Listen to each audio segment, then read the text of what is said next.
إن الحمد لله نحمده ونستعينه ونستغفره ونعوذ بالله من شرور أنفسنا وسيئات أعمالنا من يهده الله فلا مضل له ومن يضلله فلا هادي له أشهد أن لا إله إلا الله وحده لا شريك له وأشهد أن محمدا عبده ورسوله لا نبي بعده اللهم صل وسلم وبارك على سيدنا ومولانا محمد وعلى آله وأصحابه ومن تبع هداه إلى يوم القيامة أما بعد فيا أيها الناس اتقوا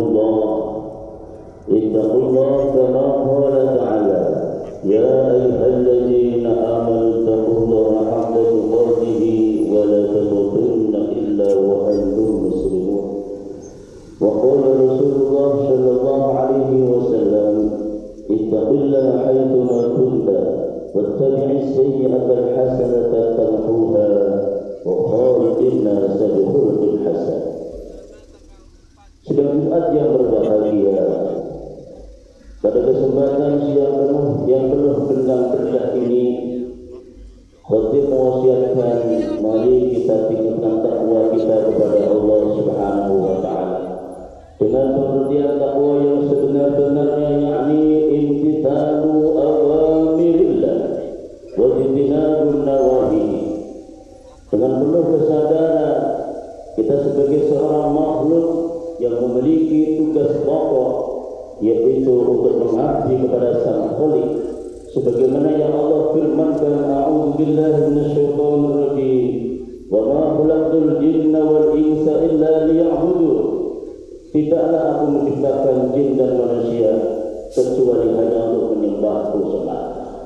Kita mengabdikan diri kepada Allah dengan cara melaksanakan segala perintah-perintahnya, meninggalkan segala larangannya. Faqad fazal muttaqun.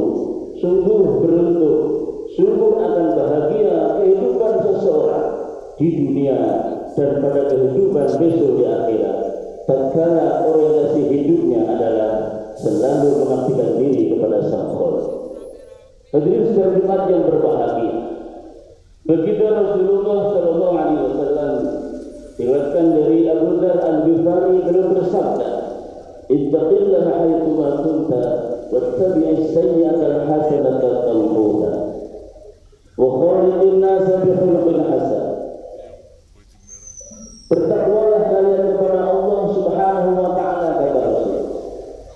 Bertakwa dalam arti takut kepada Allah, mengutamakan Allah, menomorsatukan Allah di atas segala-galanya. Ridha Allah adalah merupakan tujuan hidupnya. Ridha Allah adalah maksud dari segala perjuangan dan aktivitas kehidupannya sehari-hari. Sikap ini ditanamkan dan dilaksanakan dan diimplementasikan haitsuma kunta, dimanapun dan kapanpun kau berada. Kemudian Rasul berpesan wa atbi'is sayyi'atal hasanata tamhuha. Rasul yang menyadari bahwa manusia adalah tempatnya salah dan lupa, berpotensi berbuat dosa, berbuat khilaf, maka Rasul berikan nasihat wa atbi'is sayyi'at.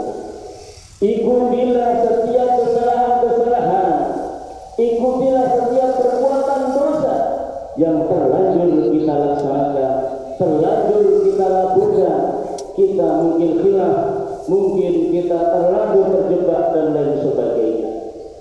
Al-hasanata, dengan amal-amal yang baik, dengan ketakwaan kepada Allah, maka tamhuha, kebaikan amal soleh yang kita lakukan, segera setelah orang berbuat dosa itu akan menghapus dosa-dosanya. Ulama ada yang mengartikan yang dimaksud adalah segera bertaubat dan nasuha, menyesal dan berjanji tidak akan mengulangi lagi. Dan apabila perbuatan dosa, perbuatan salah tersebut menyebabkan kerugian bagi sesama umat manusia, maka akan mengembalikan apa yang menjadi kerugian orang lain. Tamhuha, maka itu akan menghapus, maka itu akan menyebabkan orang tersebut mendapatkan ampunan di sisi Allah Subhanahu wa Ta'ala.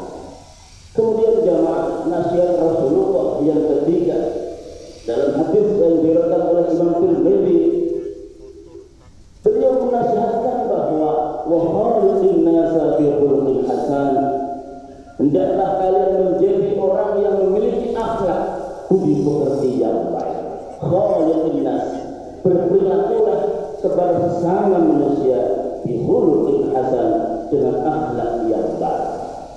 As-Sayyid Ahmad Al-Hashim yang mengarang atau menulis kitab Mukhtasar Hadis, belum menjelaskan yang dimaksud dengan khaliqin nas bi khuluqin hasan, setidaknya ada 3 sikap yang mesti kita selalu pegang teguh dan selalu kita praktikkan pada kehidupan sehari-hari.